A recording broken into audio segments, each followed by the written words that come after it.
Okay, good time of day, everyone. And we want to talk today about Microsoft audits, but not audits themselves, but consequences of them.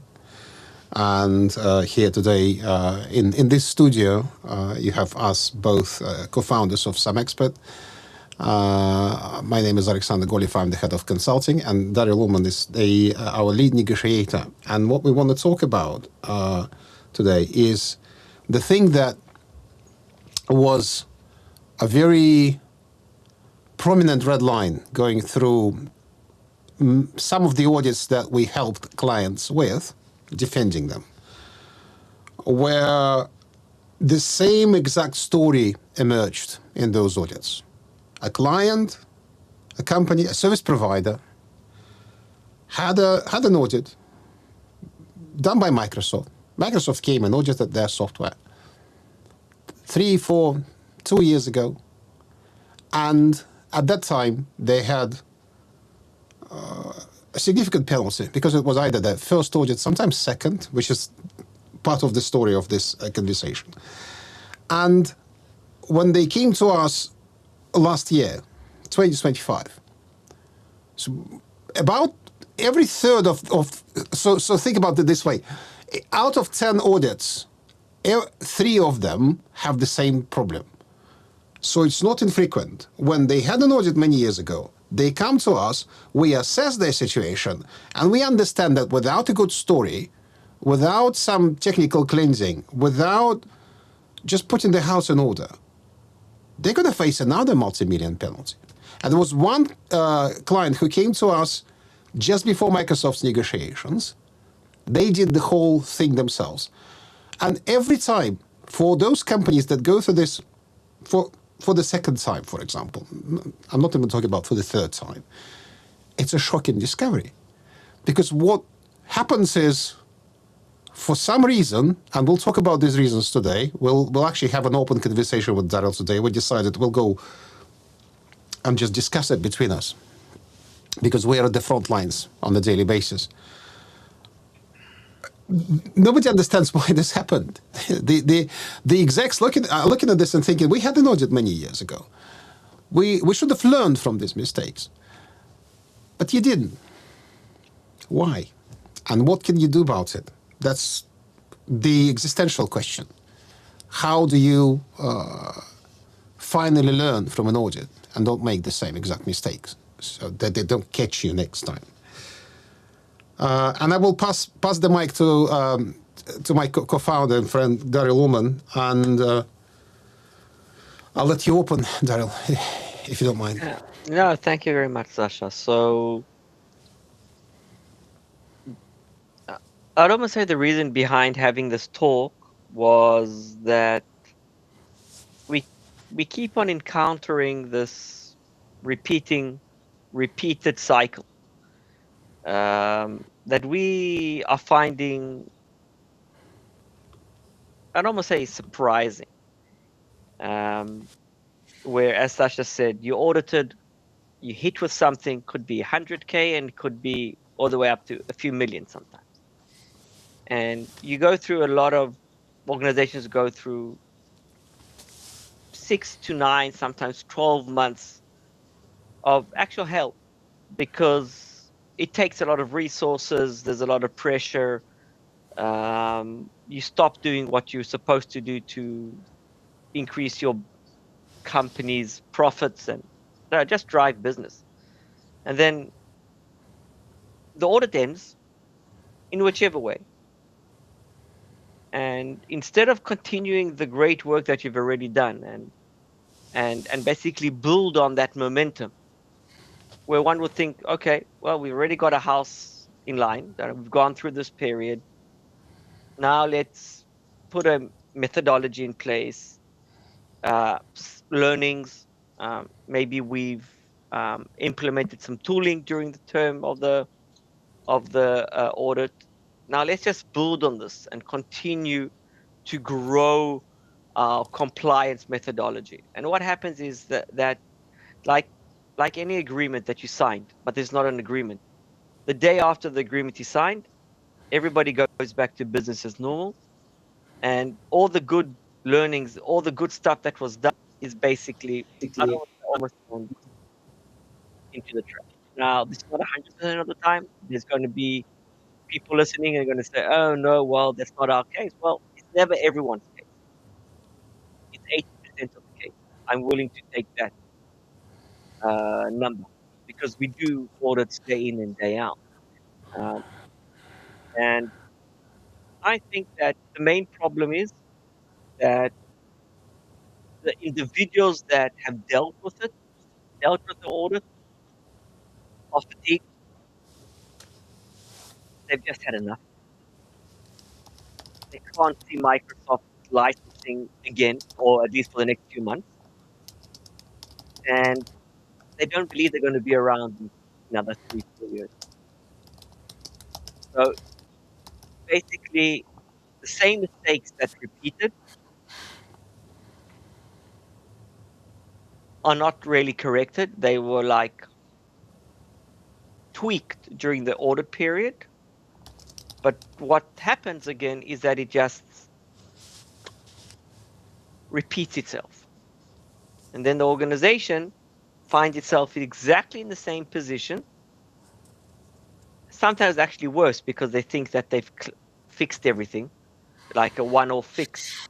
But that one-off fix is just good for that compliance period. It's always retroactive. It's never forward.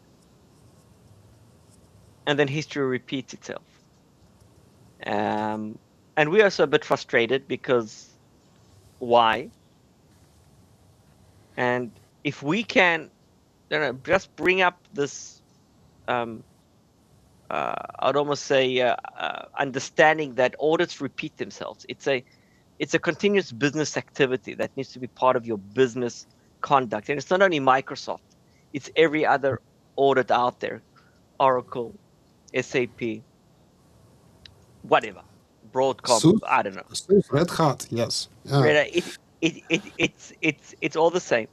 And actually, it's almost simple to continue the momentum of implementing the learnings of what you've actually done during the audit period and making sure that the same mistakes are not repeated. And it's almost a waste because you've wasted a year of your life. Fact, an audit's a waste of time. Okay, there's zero productivity. So you've wasted a year of your time, usually plus minus, as I said. And you're going to be doing the same thing, maybe not you, maybe the organization, in 2 to 3 years. How do you make sure this doesn't happen? Just utilizing the same effort. So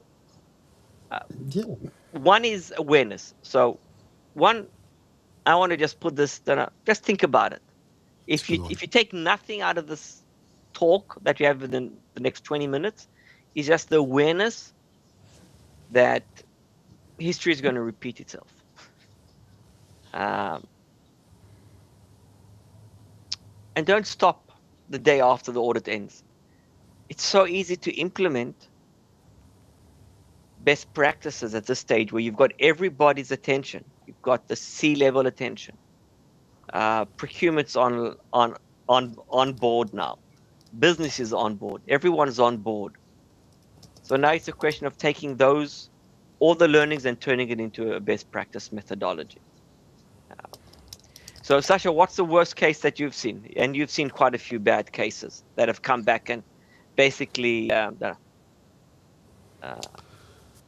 resurfaced after a few years. I would probably say the worst case should be assessed from the point of view of the relative value of the audit penalty to the overall business of the service provider.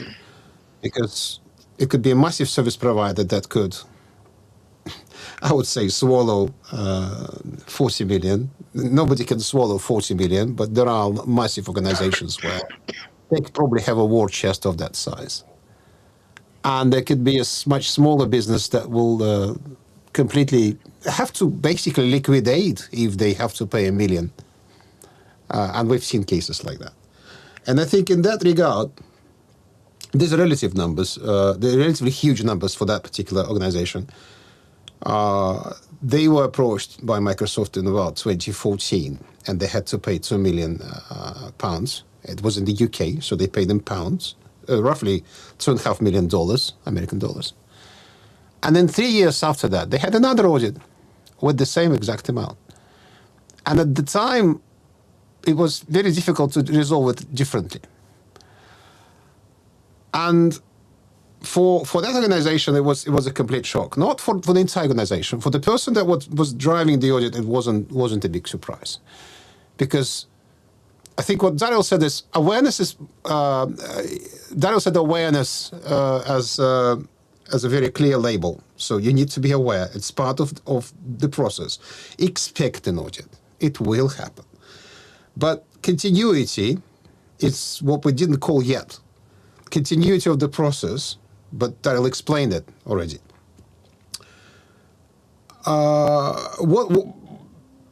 In that particular case, what happened, and it's another pattern, another template, is during the audit, all the resources were dropped on the audit because they need to resolve it. Because the initial sum was 10 million, they reduced it down to 2 via various measures. And then when Microsoft went away, the team was effectively disbanded. And that one person that was assigned to this estate continued to having to manage the infrastructure, some IT admin stuff, high level, licensing of not just Microsoft, and also potential audit defense. And even with their knowledge, it was just too much. There was no support, no governance. They weren't given enough time to do it. Other teams wouldn't listen without governance. And it doesn't matter what you tell the IT to say, control what you install. It's still not controlled. And without good tooling, without good support, without somebody whom you could just ask licensing question, it melts. It degrades. And it degrades gradually. It doesn't happen next day. But in 3 years' time, when Microsoft comes again, we're in the same place. And the biggest problem with that as well, for the rest of the team, is they are unaware that this happened. For some reason, everybody is convinced that, we're doing everything right. I'm yet to see an estate, after so many years in this business, where everything is right, unless it's really well controlled from that point of view. So I want to give a couple of options at the end of an audit, what to do. Awareness, of course, is super important, but awareness doesn't tick the boxes. So one is a radical solution. And the radical solution is that if you are really shit at managing your estate, and most organizations are, sorry, I say it as it is, and that's how I negotiate. I'm a hardball negotiator. And if you're doing a shit job managing your own estate, why don't you just get off the state of Splunk? Okay? I'm going to give you hardcore answer, solution. Throw Splunk out, move to Azure, move to AWS, move to any other hyperscaler. Why do you need that headache? You can't manage it. You're doing a really bad job at it. You don't have the resources. You're going to get hit with another audit for a few million. Not only the few million, it's going to be another year of your life taken away from you. So what are you even doing on a Splunk? So one radical solution is just get off Splunk. That's the solution. Okay. By the way, that's why you were audited in the first case. So if you want to play Microsoft's game and let Microsoft win, then that was their number one agenda when they initiated the audit. Get out of Splunk, like a monopoly, out of jail, out of Splunk to Azure. So you can do that again, and then all those management issues are behind you and no audits. But that doesn't always meet your business criteria or your business model. So if that's not the solution for you, then I want to give you another solution. Why don't you just implement something that actually works? Now, to implement something that actually works, it's not just a tool. You can go buy a tool out there. There are tools out there. Tools are as good as the people that install them and manage them. Not more and not less. There's no magic. That requires resources. Now, if you don't have the resources and you don't know licensing, why the hell don't you take a managed service? It's going to cost you less at the end of the day. It is, because it comes with everything. So it's like, to me, that I encounter these situations again and again, and get customers out of this issue, out of the problem. Try not to be too blunt, because Sasha doesn't like me to swear that much. But out of the shit. Yeah, a little bit. Okay, I'll be delicate. So getting customers out of the shit, I ask myself, why the hell don't you pay for a managed service? Bring someone in that has similar scripts, tools to the auditors, that mimics the auditor's process. They take the responsibility. So if something bad happens, just go point the finger at them.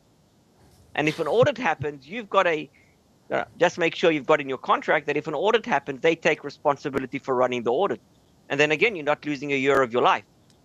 And then if C-level hits you again with, what the hell are you doing and why did you do a shit job? No, I didn't do a shit job.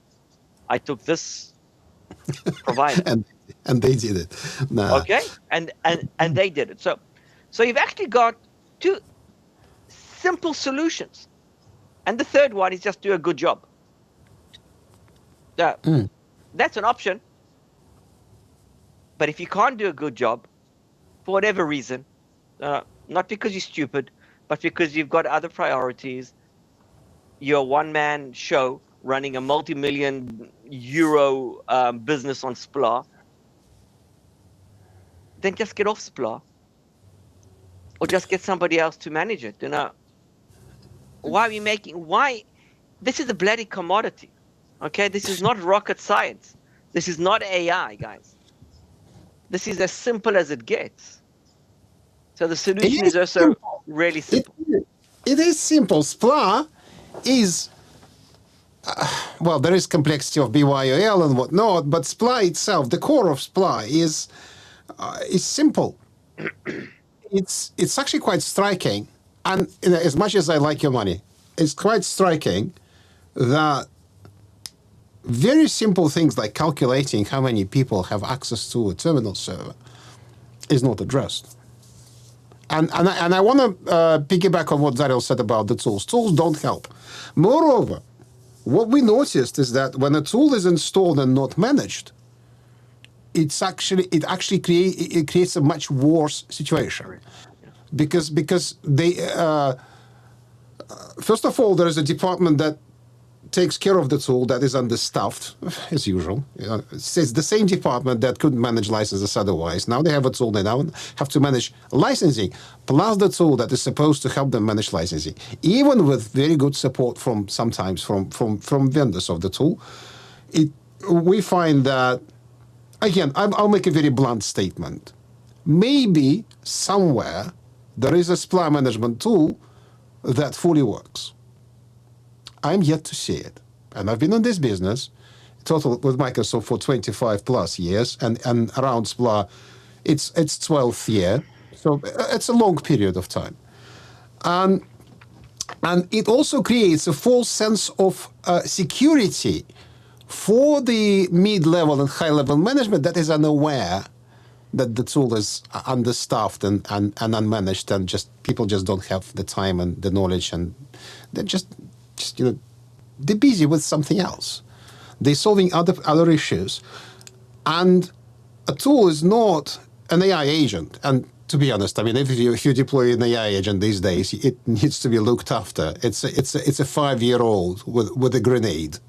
So, and we've been saying this for many, many years. And again, I just want to say this thing again, repeat it, that a tool, buying a tool, if you're not prepared to invest in its management on a day-to-day basis, first of all, is a waste of money. And secondly, it creates that false sense of security. And there are other things that we discussed many times. I think one of the biggest problems with the tool as well is it sits there, it produces some numbers. These numbers are ignored by other departments. But it's a subject for a separate conversation. Sasha, I want to bring another aspect that's overlooked again and again and again. We always talk about an audit from a reporting perspective to your reseller / Microsoft. Mm-hmm. What about the aspect of your business? Because if you're not reporting correctly your customers' utilization of Microsoft software, you must probably not billing them correctly. Oh, yes. So two things are happening there. And I'll give one example in a second. One is that you are potentially underbilling your customer for services rendered. So you're losing money. So you're actually depriving your business of revenue that they deserve.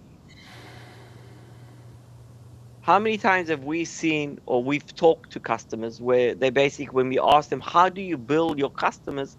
And they say, well, it's based on the initial master service agreement or order, or a change management order that a sales rep has requested. But what if, for some crazy reason, it didn't go through the account rep and the server was upgraded to more threads, more cores, SQL was upgraded from standard to enterprise by some crazy happening, like never happened before, but this is the first time ever. And they're all of a sudden getting an enterprise grade server and not a standard server with more capacity, more memory, and they're not paying for it. But when you audited, you're not going to be able to go back to your customer and retrieve that lost revenue. You're going to have to pay for it. So one, there's lost revenue. The second thing is that many times you're providing a black box. And under that black box, or in that black box, your customer is doing whatever they want. They're installing various software components, and you don't really have control.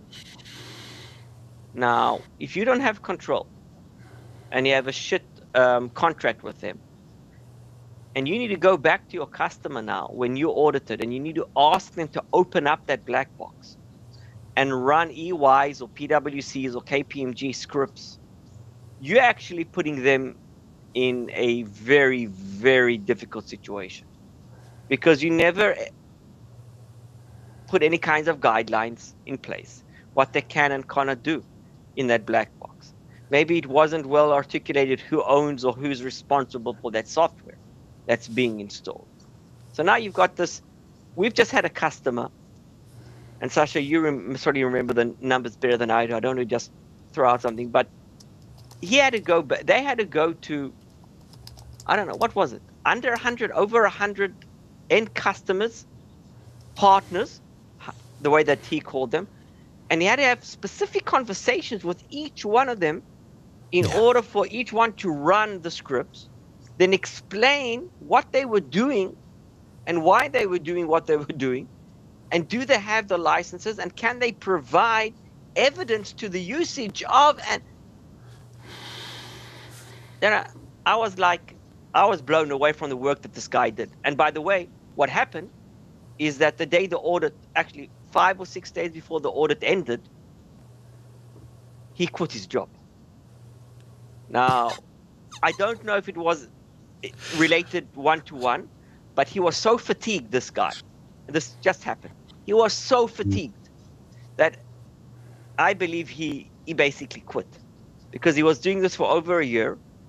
This was a full-time job, plus he had his other responsibilities, and he was having like these multiple daily conferences with this, I don't know, as I said, almost 100 customers, 100 partners, as the way that he did it, he quoted it, gathering tons of evidence, like never-ending evidence. Now, the order's been resolved, it's been closed, got a good resolution overall. This is actually a really good example. He's gone. Okay, this guy that had all the knowledge has left the company. The audit is closed. Sasha, remind me, did anything change internally? We had a conversation with them, I think the tail end of last week. I don't think so. Did they recruit somebody? Are they still using SPLA? Yes, they are. I don't think so. And the problem is with this guy going away is, well, we have some knowledge, honestly, of that infrastructure now because of this exercise. But internally, we have it because the knowledge was transferred to us. But they don't have anything. Blank sheet, complete blank sheet. The company has absolutely, in this case, zero control of what's going on. And all the conversations with the partners. Scary. And everything that went on.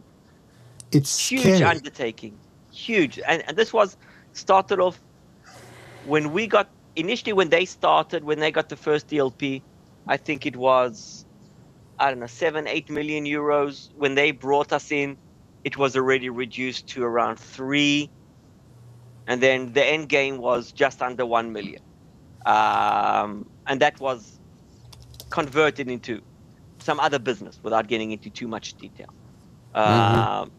So basically they paid 0 euros out of pocket. It was converted into some growth metrics and some other stuff. But yeah, thanks to very hard work of everybody involved. Everyone. But what I'm saying is that it might not be the same case next time. Who's going to make sure that the same mistakes don't? I don't know. I'm sure that same mistakes are going to be repeated because of the void. Well, we've got discussions with them, but about continuing to support them. But if not, the void's going to be there, and it's going to just repeat itself very, very quickly. And that's a classic case. It's not exceptional, actually. It's not exceptional that he left a few days before because he was walking dead at the end of the process, and he couldn't see Microsoft. He couldn't talk SPLA. He just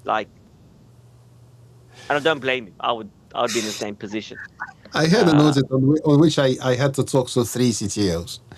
CIOs of a large provider. The first CIO, who actually hired the company I used to work for before, he after a few conversations and meetings, he realized that almost like, oh shit, and he quit.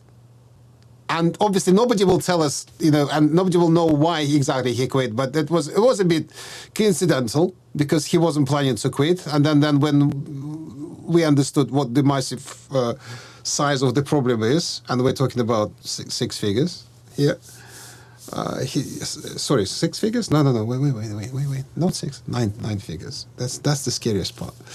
And he quit, and a new CTO/CIO came in thinking that it'll be easy to resolve. And then that person quit after 6 months, realizing that it's a massive pile of rubbish they just didn't want to deal with in their life, and they moved on to a different company. And then the third CIO came who had the guts to actually finish it. And they finished, I wouldn't say well, it wasn't the best outcome ever. You don't fire your supporting team just before negotiation. That's one of the biggest mistakes you can make. But he was fine. But anyway, one audit, burning through CTOs. That's the level of stress. If you're a small provider, that probably won't happen, or you probably don't have the luxury of swapping your CTOs on a daily basis. But for large organizations, it's a pretty much reality. And it's another one that didn't learn. After 5 years, they had another audit at the same exact outcome. So, continuity, awareness. Tools alone don't solve the problem. And as Daryl said, better hire somebody who would manage it for you. As a package service. As I said, and I'll repeat myself again. At the end of the day, there are alternatives out there. And if you can't manage the infrastructure and you can't pay the bill and you're putting your company at risk, then just move on. We're seeing that too. We're seeing that too. Companies very fully legitimate. getting rid of SPLA, moving to either to Azure or to other solutions, or getting full on BYOL. Plenty of solutions out there. Not all, not for everyone. It doesn't meet everyone's business requirements. SPLA is still a very valid and important vehicle to running businesses that provide a SaaS service, a hosting service, any kind of infrastructure service. So yes, absolutely, still critical, but again, organizations need to just take that decision. If they want to stay with SPLA, then just manage the damn thing.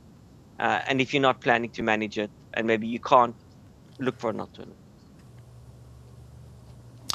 And on that note, I wish we could have ended it on a positive note. But I think the main learning is don't underestimate the speed of degradation of your knowledge after the audit. When the audit is finished, do something about it. And if you don't know how, you know where to find us. Daryl, thank you very much. And thank you, everyone who survived this 32 minutes with us today. And I will see you again on this channel with our videos and live events. And I'll put the QR code on screen for those who survived and up until this point. If you want to talk to us about your, not just audit defense, basically just compliance preparation, costs, very importantly, costs of SPLA, here's where you can find us. And just on one last note, you're still talking to humans. No, we're not avatars. No, still old school. My coffee is empty. Okay, see everyone around. Thank you very much for staying around. Thank you. Cheers, bye.